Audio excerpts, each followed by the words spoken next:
Hello children, this is your Saubhagya madam.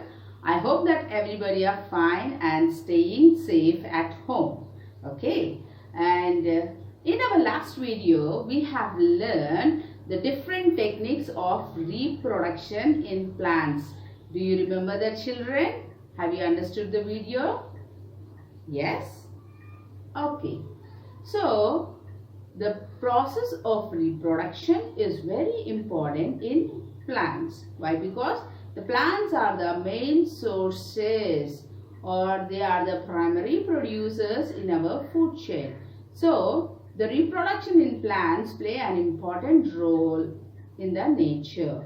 Okay children, we have already learned that the reproduction is done generally by the seeds. Everybody know that. And not only from the seeds, there are other body parts of the plants from where the process of reproduction will be seen. I think we have learned about two things. Okay. The first one is how the plants reproduce from the stems. Okay children. Now we'll see the other parts from which the plants are reproducing. Okay, the other part is reproduction from leaves. What it is children? Reproduction from leaves. Okay, what is the color of the leaf? You know, the color of the leaf is always green in color. And why the leaf is always green? Why? Because it contains chlorophyll. Chlorophyll.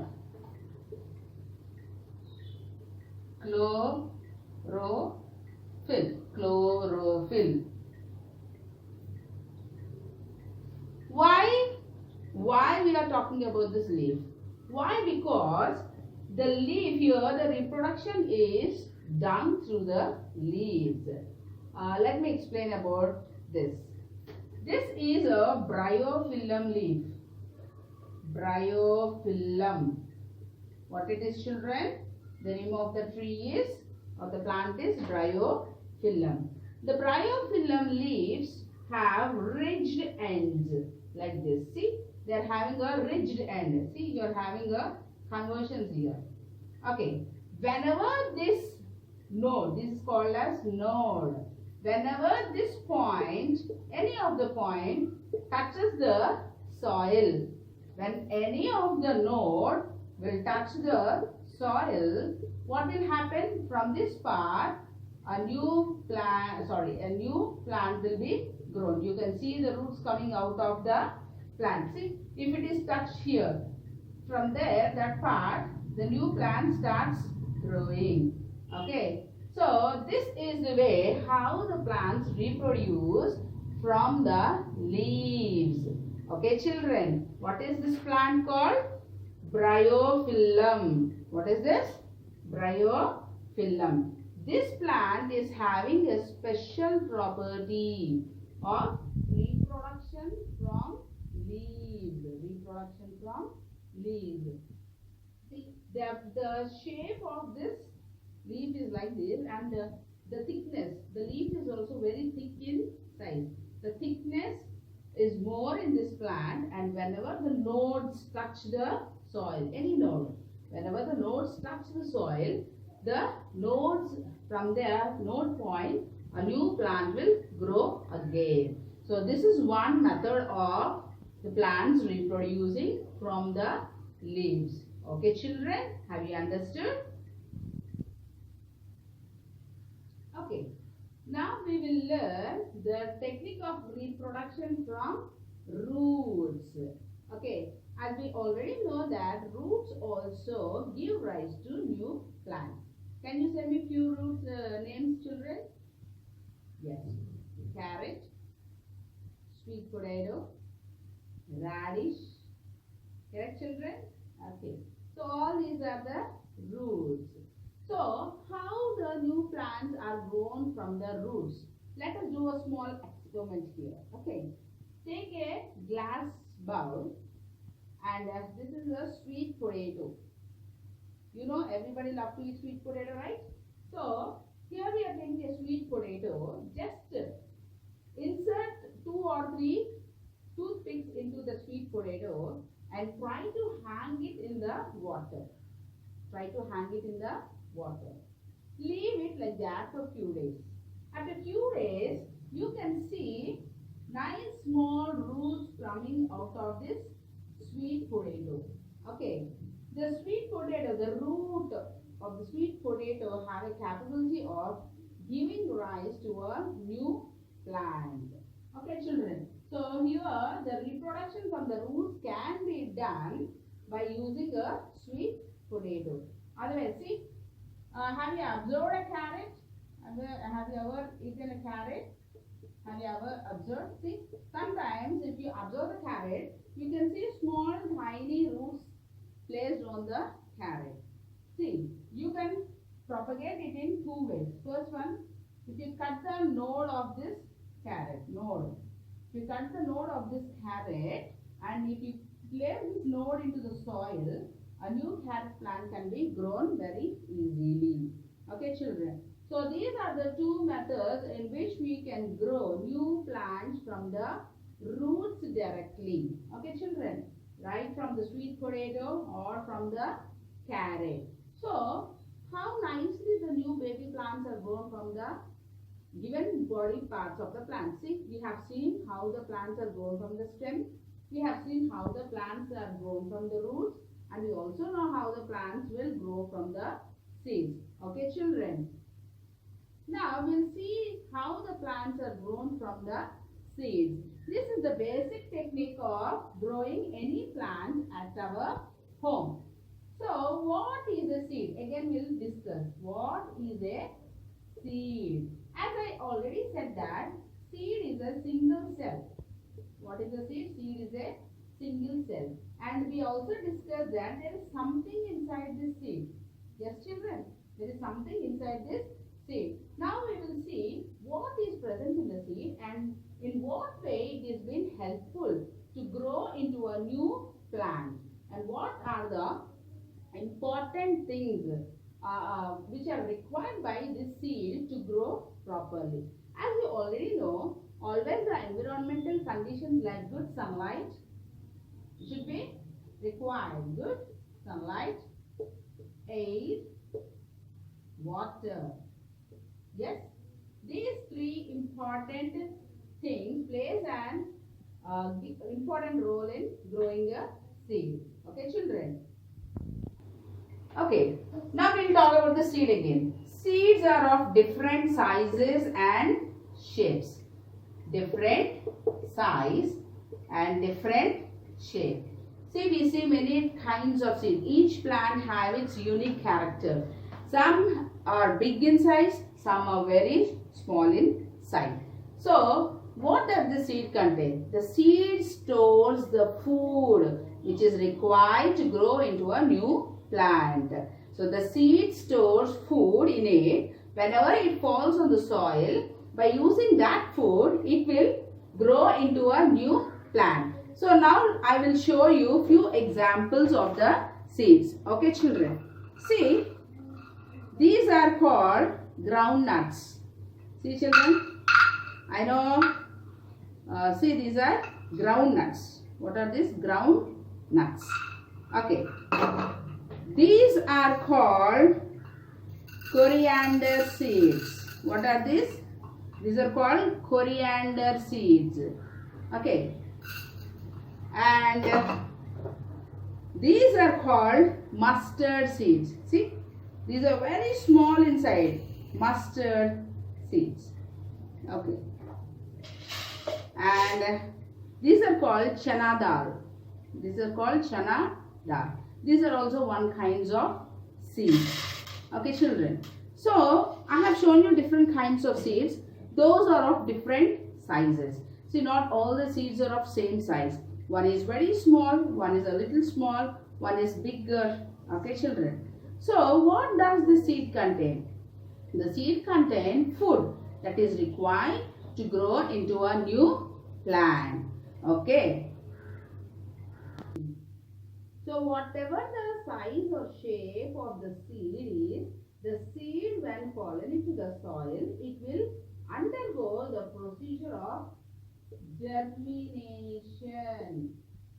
I think you have heard this word, germination. Germination is nothing but converting of a seed into a baby plant. This procedure is called as germination. A baby plant is grown from a seed. Okay, that process is called as germination. Now we'll see the structure of the seed. As I said that the structure or the size or the shape of the seeds are not all same. But we will take a bigger seed and then we will know the experiment of how the structure of the seed is there and what are the different parts that are present in the seed. See, now I will take one chana dal. Have you ever seen the chana dal? The shape of this chana dal is in this way. If we observe this chana dal, it is hard and dry. Hard and dry. There is no water in it or it is not wet. It is always dry in shape. So, this dry and hard seed cannot directly grow in the soil. So, what we will do is, we will soak them. We will soak. Soak means putting them into the water. Yes? We will soak these seeds for overnight. We will take a handful of this chana dal and we will soak them in the water so that the hard and dry seed will become a little swollen after the whole night. In the morning, if you observe, in the morning, what it will become? This hard dry chana dal will absorb some water. So this hard dry chana dal will absorb some water and it will become swollen. In the morning it will become swollen. Swollen means like this. So how it has been swollen? Why? Because the outer coat of the seed will absorb the water. Have you ever seen if you put a piece of sponge in water, what the sponge will do? The sponge will absorb the water. In the same way, when we put the seeds into the water, the seeds will also absorb some water. Okay, children. After absorption of the water, what it will become? It is soaked and it is swollen. And once the swollen seed is kept in the soil, it will grow. It will help, or it is easy for the seed to grow up into a new baby plant. See, what does the seed contain? The seed contain a coat. This is called as seed coat. What it contains? This is the innermost seed. On the outer surface, if you see, the seed contains a seed coat. On one side of it, you can see a scar. Scar is nothing but it is an attachment of the seed to the plant. It is the attachment of the seed to the fruit. Whenever it is in the fruit, it is attached to the fruit or it is connected to the plant by this scar. So, what will this scar do? This scar will allow the water to move between the seed and the seed pod. See, here in this area, the water will be stored. That is the only reason why the seed will swollen. The seed becomes swollen. Uppatam in Telugu. Have you ever heard this? Okay. So, this is the structure of the seed. After the seed has been swollen, what it contains? The seed, as I said, the seed is the food. It contains some food. Okay, children. So, once the seed is swollen and if you try to open it up, the seed will contain two seed leaves called cotyledons. What is this, children? Cotyledons. What is this word? Cotyledons. See, the seed is opened up into two seed leaves. These two seed leaves are called as cotyledons. These cotyledons are nothing but they contain the food in it. So, if you open it up, you can find a small root coming out and a small shoot part. Okay. The swollen seed now started the process process of germination. It is taking the water into it and it is swollen, and now the process of germination is taking place by using the preserved food in the seed or in the cotyledons. Okay. See, not all plants have two cotyledons. Some plants, some seeds are only single cotyledons. Okay. Single, like example like corn. If you observe, what is the shape of the corn? Corn. If you observe, this is only one cotyledon. If they will not break up into two. But see, I'll show you one example. I have taken the groundnut. See, here we are having the outer coat. See, children, outer coat. See, this brown one is called as seed coat. That is nothing but seed coat. If you remove the seed coat, see, we are having two cotyledons. We are having two cotyledons. These are two cotyledons. If this groundnut is placed in the soil, what it will become? The two cotyledons will allow the baby plant to grow from it. Okay, children. So, once the cotyledons are further grown, first the root part will come out, and then the shoot part will come out. This is the root part and this is the shoot part. As you know, the root will grow into the soil. If you place the seed in the soil, the root part will grow into the soil and the shoot part will further grow into the different parts. First it will become a small baby plant. Okay. It is also called as seedling. The small baby plant is called as seedling. And that seedling, as the days grow, as the days pass away, the seedling will grow into a new baby plant. That baby plant will further develop itself into branches, stems, branches, leaves, flowers and fruit, and it will become a big plant. Okay, children. And this root, it will develop into the soil and it will try to absorb the minerals and the water which is used for the seed to grow. Okay, children. Here we are learning many important things about the reproduction of a plant through the seed. This is a typical one. Why? Because see, here the seed have to germinate first. It have to absorb the water to make the dry content into wet content. Why? Because I said the climatic conditions are required to grow a plant. What are those? Sunlight, water and soil. So as I said that the three requirements for the growth of the seed into a proper plant is sunlight, water and air.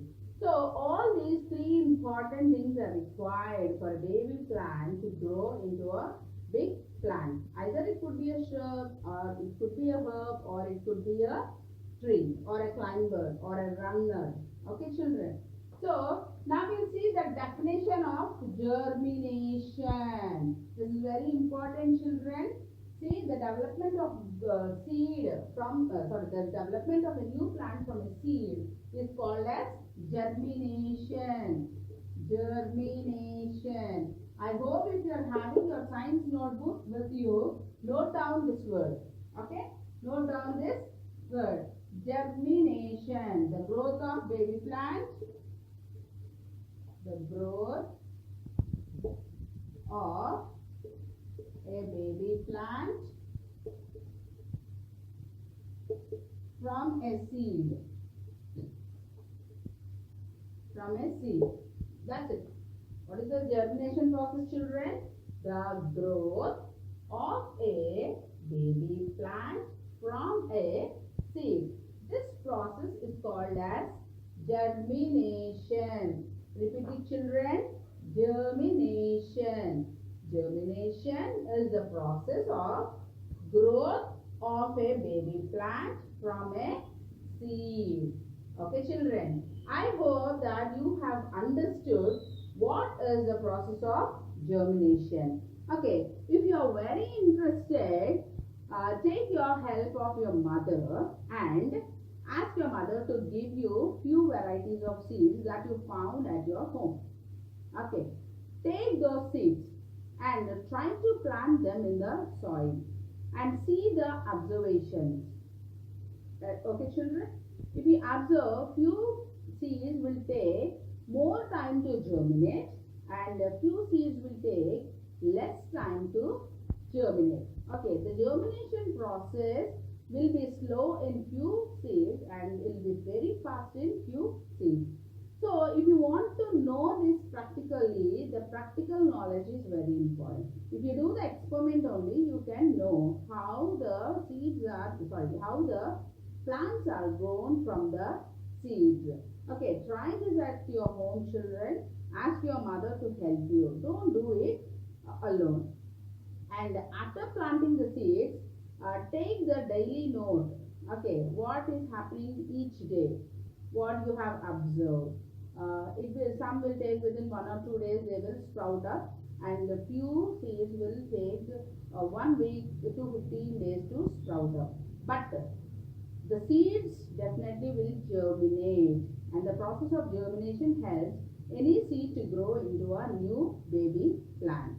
So the reproduction, as we have learned, the reproduction of plants through the different body parts.